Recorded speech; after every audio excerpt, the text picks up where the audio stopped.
All right, this is going to be JavaScript event loop, callbacks, and promises through the eyes of a C-sharp developer.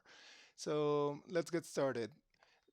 Here we have a small program in JavaScript, and it logs out start, sets something on the timeout, and then it um, logs the end. We run it, and there's nothing special about this. We know that it's going to start, it's going to set the timeout, this is going to run later, it prints end, and then it prints out later because it runs it. And the way it works is because JavaScript is single-threaded but asynchronous. And what that means is that whenever there's something that needs to run at a later time, JavaScript puts it on a queue to be run later. When later? Well, um, it's called the event loop, and so for example, when it starts, it only has one thing to do. Then sets the timeout. This function is set on a queue. It finishes whatever it's doing, and then it goes out to the queue to to run whatever is left pending. So let's build this in C Sharp to gain a better understanding of it. Okay, so here I have a demo that has an engine class that has a run, and it's mimicking the JavaScript engine and the JavaScript event cycle. So let's look at how engine works. So here we have an engine. We have the engine that has pending actions and pending jobs. Pending actions are the main tasks that JavaScript needs to do, and they are so like whenever you set something on a timeout, it goes on a pending action. Whenever you set something to run later, like an asynchronous call, it will put on the actions. The jobs are sometimes called microtasks, and this is a way of telling JavaScript, hey, don't wait until the next cycle, run it immediately. So how does this run? Let's see. First, we have a run method that takes an action. This is what we saw over here.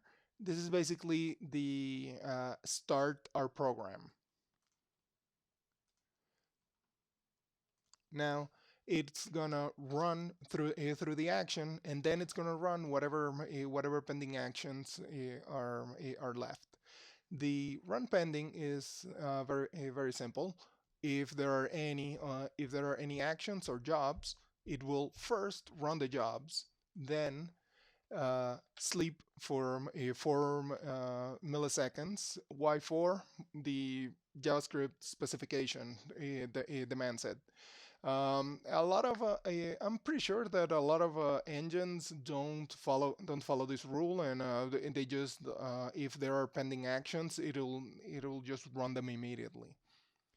Now, this is just a trick to be able to append things to the actions and jobs to the actions after we run it, so that the for each doesn't break. There's we can just wave our hands to it. The important thing is that we're going to loop through the pending actions, and then we're going to run them. Once we're done, the loop is going to come back, and if there are any actions or jobs, it'll run it again and again. The jobs will run immediately even before the wait.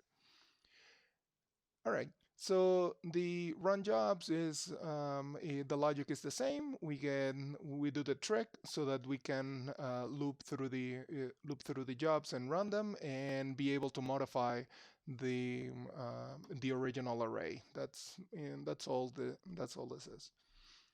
Um, so we have a timeout.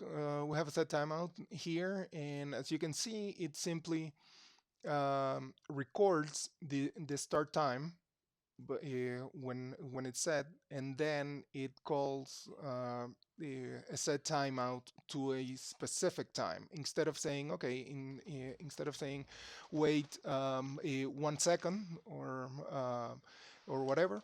This time around, we're passing when it's supposed to run, and the action that we're gonna do is, hey, if the current time is greater or equal than the start time that we want, run the action.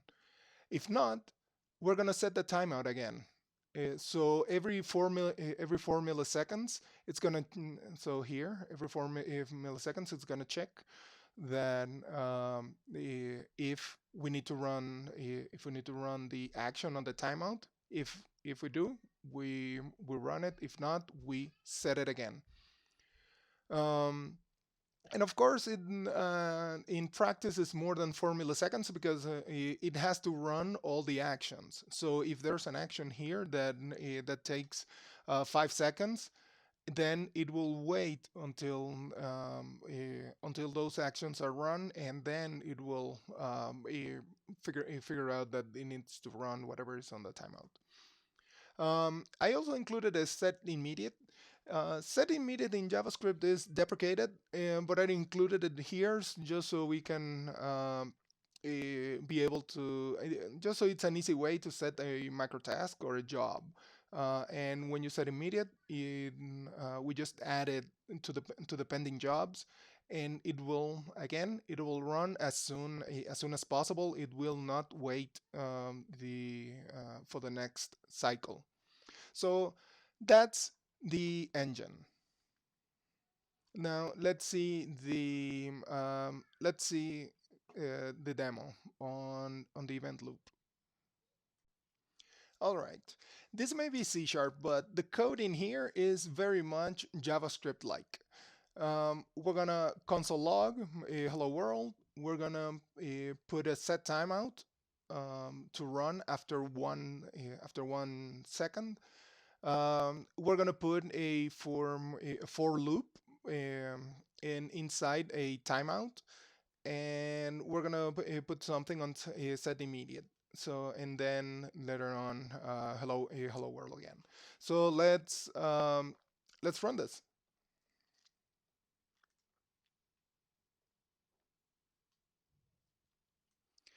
Okay, a couple of things to note. As expected, it runs a hello world. Then it goes puts something on the queue with a set timeout set to run 1 second later. Then it goes out and puts a whole bunch of set timeouts, and then set immediate. It prints out hello world again. Then it says taking some time to work. Then it runs the uh, the loop, and we're gonna talk about why this happens. And after all said and done, after 1 second, it prints out our set timeout here.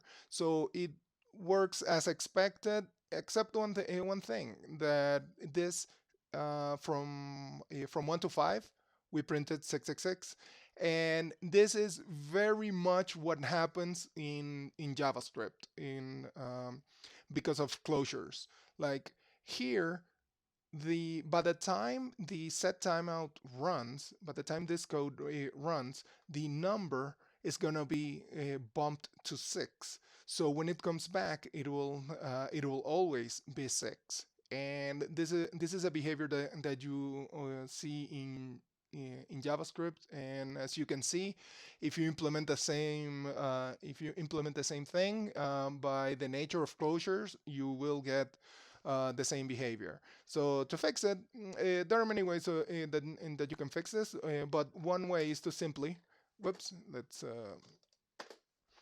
close here, and let's just say varm let's put count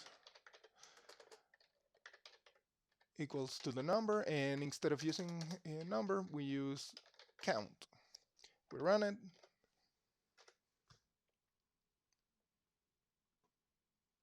and now we get 1, 2, 3, 4, 5. It waits 1 second and it prints a run after. The reason it again the from it makes a lot of sense from the point of view of any language that has closures. Because here the count is going to be a copy of the number when it enters the loop. All right. So one thing to point is that this is single, even though we're doing things asynchronously with set timeout and set immediate.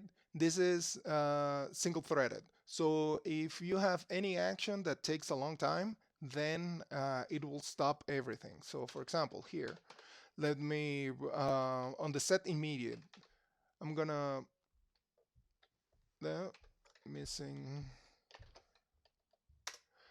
missing that. I'm gonna wait 2 seconds here. So let's see what happens.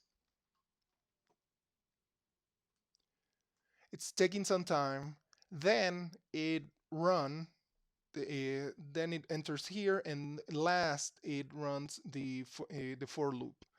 And the reason why we get a different order, where the reason why we get a different order is because of by the time this one checks to see if it's past its time in 1 second, well, 2 seconds have passed, so it runs it first. It runs this one because it was on the queue.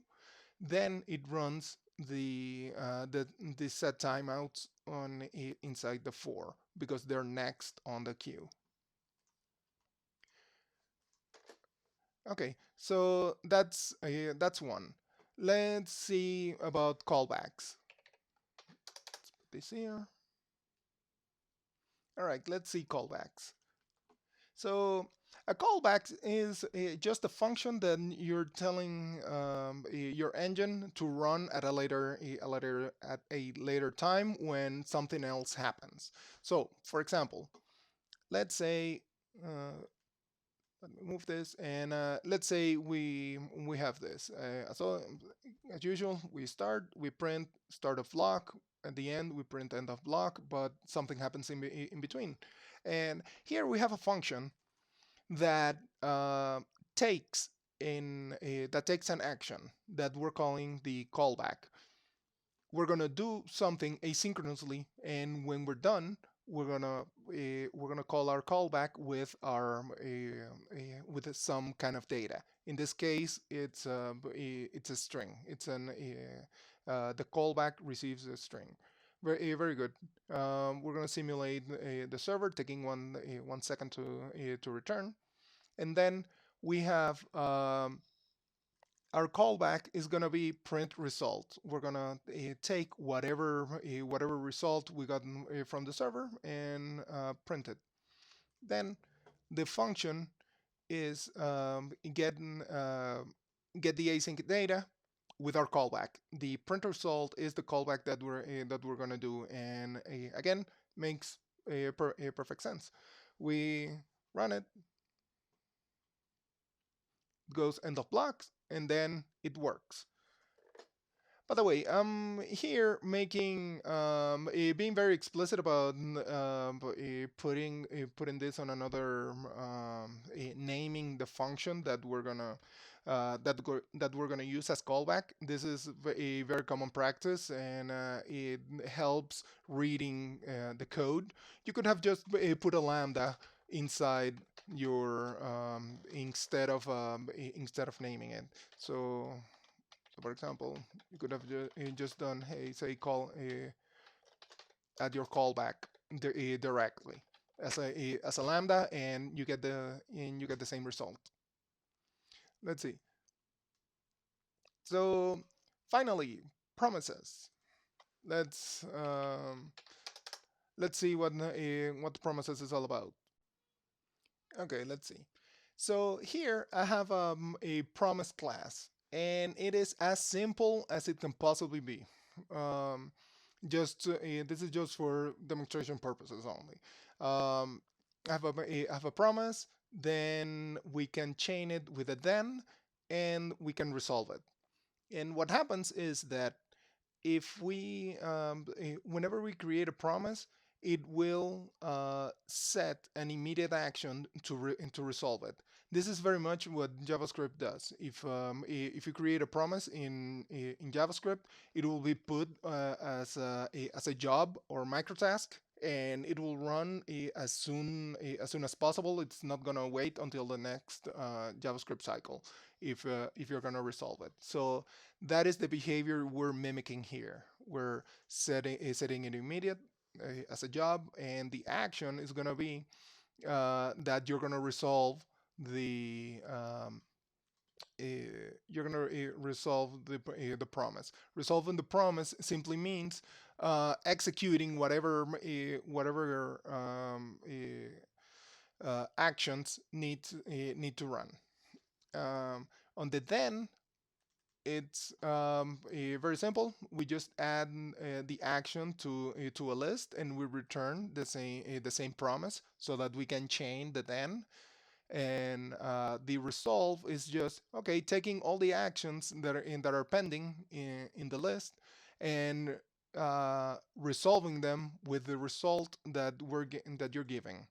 So let's see the demo. All right.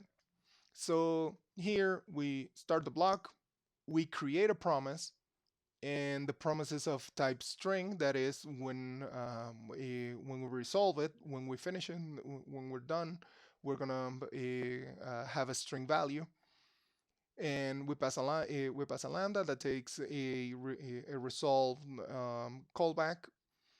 We do something asynchronously because that is the purpose of this.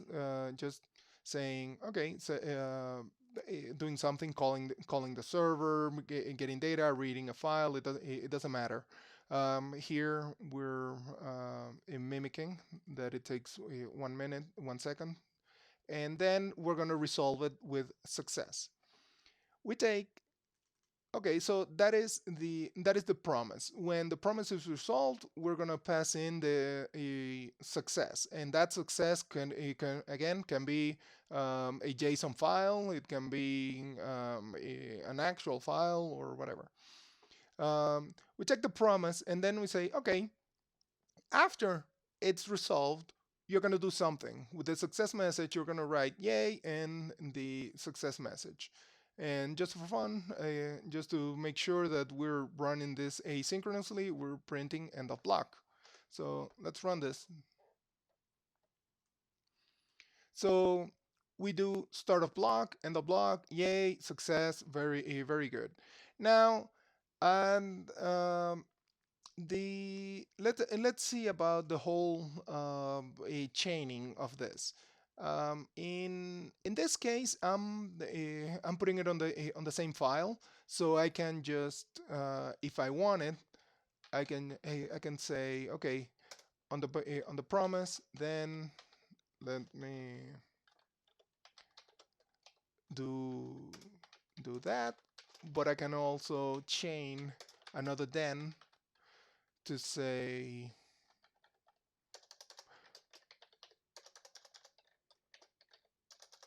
if I can type more, and that's it. I'm gonna ignore the success message. So I run it, and as expected, when it's resolved, it's gonna go to yay. Then it's gonna go to more. The advantage of this is that you can toss promises around. Like if you have another function that needs to do something asynchronously, and you want it to happen after the promise, you simply pass the promise and do a then, and now you know that that your second action is only gonna happen after the first one. So it's a very nice way of coordinating asynchronous actions.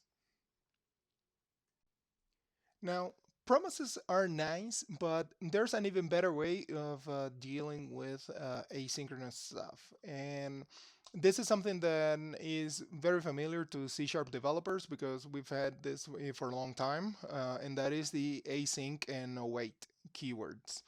And in JavaScript, we now have that, and with TypeScript too. So, for example, here I have a promise that is get JSON, and when it resolves, it returns a supposedly a JSON object. It doesn't matter. So with a promise, it's we've seen this. We have the promise, and then when it resolves, we are gonna log with promise and then the data. But there is a cleaner way of dealing with this, and is with the async and await. So instead of using the then keyword, we just say that this function that make request is going to be asynchronous. That we're going to wait to get the data, and then we're going to print it. So let's run this. And as expected, with the promise, we get the value, and with async await, we also get the value. I highly recommend using async and await instead of promises, even though async and await uses promises underneath the hood. But the difference is that this is baked into the language, and it's a much cleaner way of writing code. Like you can wrap it in try catch. And it will work as expected. With promises, you have to check for errors. Also, if you have multiple async operations that you need to do with promises, it gets a little bit clunky to do it. So, and with await, you just put data one await, give me the data one, and on another line await another await data two await, and just keep going. And again, if there's an error, you can just use your try catch, and it's a lot simpler and a lot easier to read. So I highly recommend using async and await rather than using the Promises API directly. All right, that's all I have for now. I hope you enjoyed it.